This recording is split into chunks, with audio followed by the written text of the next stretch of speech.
Hi, it's Heather Michet here with you, sharing a really great trick when making 4-ingredient no-knead bread. And that is how to ensure that your parchment paper does not stick to your loaf. Stick with me through the end of this video. If you find this helpful, do like it, share with any other bakers you know, and I'd love to have you subscribe to the channel to get more cooking tips and sustainability goodness. So let's get to that trick. This dough has been cold fermenting, i.e. cold rising, for about 24 hours, and it is ready to dump out onto a floured surface. And that's before it goes onto the parchment paper inside the baking vessel. So let's go. You want to make sure and put plenty of flour down on your surface. It feels like we have enough here. And then I'm just going to move this out of the bowl onto, look how shaggy that dough is. That's definitely shaggy, which is what you want. Kind of keep it all together here and dump it out on the board counter with plenty of flour. And that is your key. I'm going to get all the bits out of the bowl here.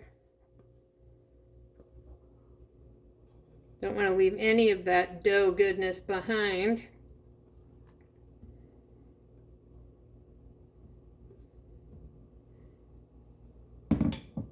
And then get some flour on your hands too, just so the dough doesn't stick too much to your fingers and your hands.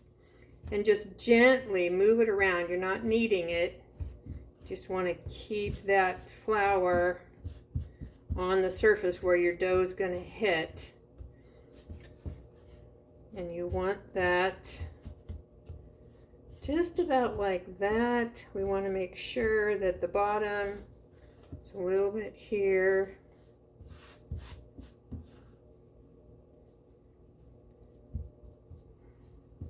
Yeah, I want to get that nice and floured.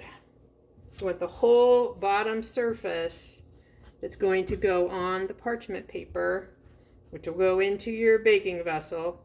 You want to get that totally floured, because that is what is going to not have it stick to your parchment paper.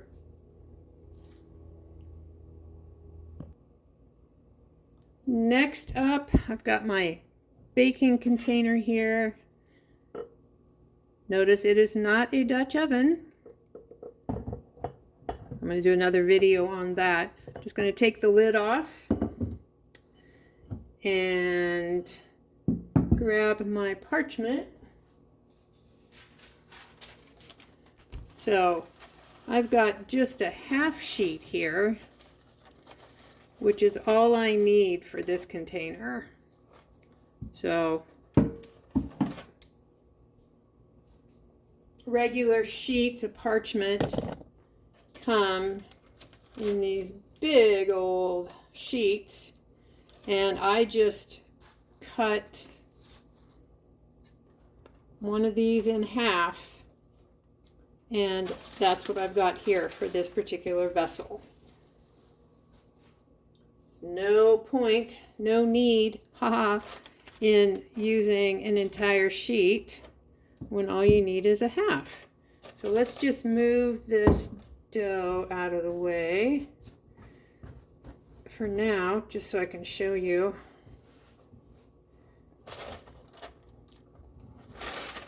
There's my vessel, and I'm actually going to do another trick. I've seen other people do this where they scrunch up their paper, their parchment, before they use it.